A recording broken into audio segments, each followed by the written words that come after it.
Hey guys, Damron here. In today's video, I'm going to share with you why you want to eat more protein and exactly how to do that. I know it's all the rave right now to eat more protein, and a lot of women really struggle on why to do it, but also how to do it. So tune in for all my best tips. If you haven't hit the subscribe button yet, hit that button to be notified anytime I post new content related to women's health, hormones, or holistic health. There is a million reasons why we want to eat more protein. First off, protein is the building block of every single cell in our body. So if we want good functioning cells, we want to eat protein to help them function well. So that's the first thing, is that we have trillions of cells in our body and we want our body to function optimally, and protein is going to be the building block of that.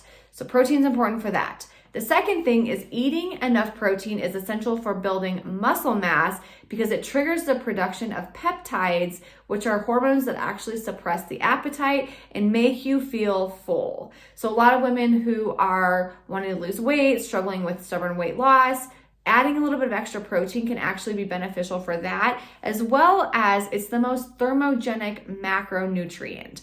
What this means for you is that it actually burns more calories upon digestion than both carbs and fat. So who doesn't want to burn more calories? Whether your goal is maintenance, weight gain, or weight loss, everyone kind of wants to burn more calories to keep our metabolism running healthily.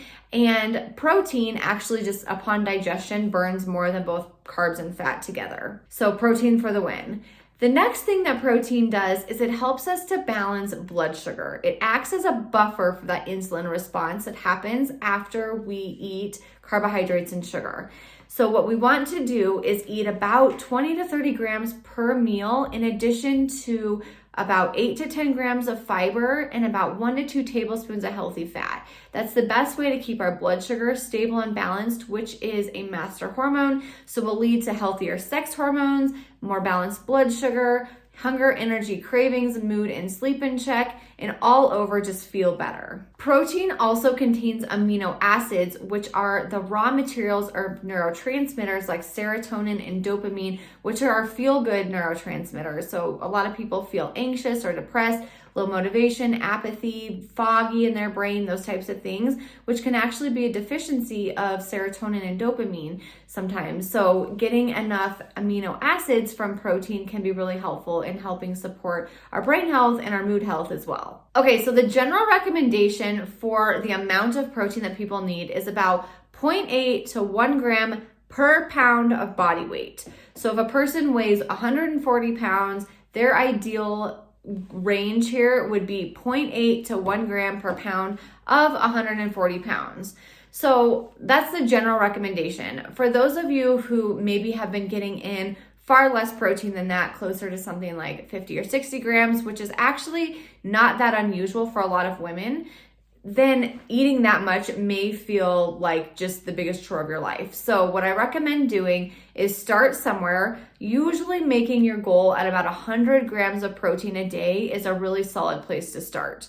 That might push you a little bit, but it should feel pretty doable. If you are still struggling with that, getting even as much as 0.6 grams per pound of body weight is acceptable, while still just trying to edge it up a little bit closer toward the 0.8 grams per pound of body weight. Okay guys, so first off, instead of making this hard, people make eating more protein so hard.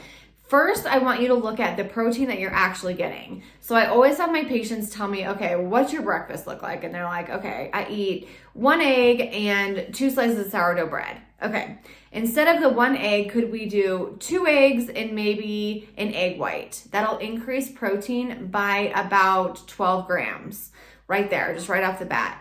Could we add a little bit of collagen peptides to some coffee? That'll increase it. 1 scoop is 9 grams. And again, I want to give this caveat, collagen peptides is not a complete protein. It's missing some amino acids.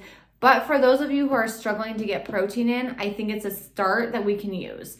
So I think, increasing 1 egg white from the original 1 egg, and collagen peptides for 9 grams, that's going to be an extra 21 grams of protein when you're not really doing much else. You're already cooking the egg, you're already drinking your coffee, but we can elevate that meal. So that's what I'm talking about. We don't have to like change everything up and eat a bunch of meat and things that we don't like. Just look at the actual protein that is on your plate already and see if we can maybe like add a little bit to that. You may have to subtract a little bit of the fat and carbohydrates from that, just from an energy balance standpoint. But I would look at the protein that you're already consuming first and see if we can elevate that just a little bit. Some other areas that we can do things are the good almighty protein shake. Some people love them, some people hate them. I've gone through a love-hate relationship with them. I actually do like them when I'm drinking them. I sometimes equate protein shakes to kind of like the diet mentality for myself, but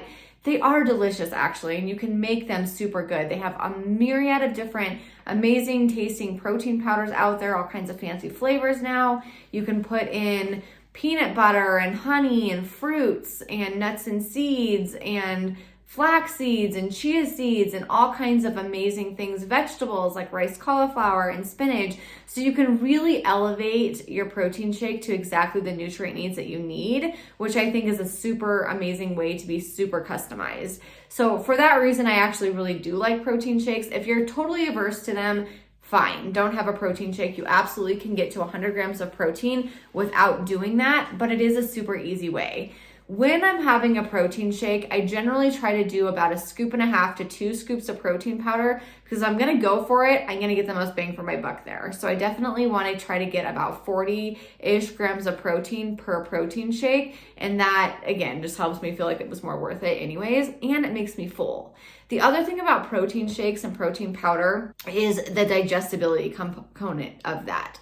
Some people feel like it makes them really gassy and bloated or heartburn. If that's you, try a different form. So for me, I love Sun Warrior protein. It's a pea protein, plant-based protein, and it makes me feel good. I don't have any sort of digestive issues with it. I don't have any sort of bloating or gas or anything like that. Whereas for me personally with whey, a huge struggle. I cannot do whey protein. It gives me indigestion, bloating, and gas. Makes me feel miserable. Other people do just great with whey. So if you're feeling like you can't find one, try a different form. There's also egg white protein and brown rice protein, pea protein, whey protein. There is also hydrolyzed beef protein from a company called Designs for Health, or bone broth protein. There's a million different forms. I would say for the digestibility, a bone broth protein or a hydrolyzed beef protein are probably the best two to be digested. I know that might sound weird, but they actually are delicious and super creamy. You also can do cottage cheese or Greek yogurt. Those are two also really great high protein sources, especially for things like breakfast or snacks when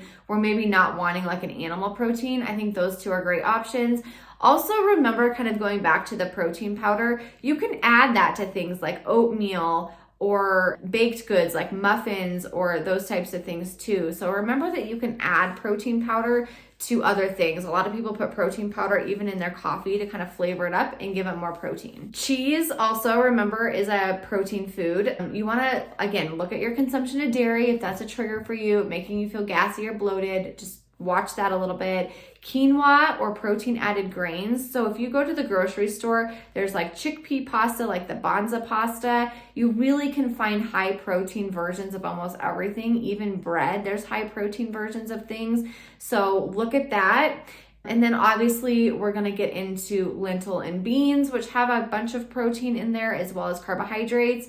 And then also obviously animal proteins. So for myself, my husband and I always have an animal protein in the fridge, whether that is a chicken thigh, grilled chicken, ground turkey, ground beef, something like that. That's super versatile that we can put with just about any meal. So right now I have chicken thighs in the fridge with, I can put that with leafy greens. I can put that with rice and beans. I could put that with stir fry, like rice and vegetables. I can put that just with steamed vegetables, just depending on what I want, what I need, and how much time I have. Super easy and versatile. And that is how I get over 100 grams of protein each day. If you guys are struggling with any sort of hormonal imbalances, whether that is period issues, low energy, insomnia, blood sugar issues, stubborn weight loss, PCOS, thyroid issues, digestive issues, any of those things, I have a course for you. It's called Heal Your Hormones Masterclass.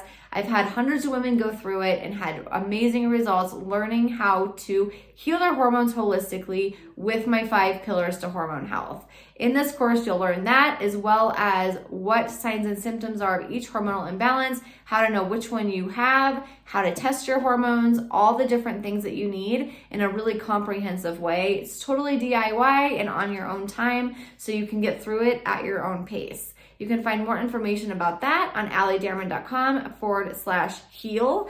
And if you have friends and family who need this information all about protein, share this video with them. I hope you guys have a great rest of your day, and I'll see you guys in the next one.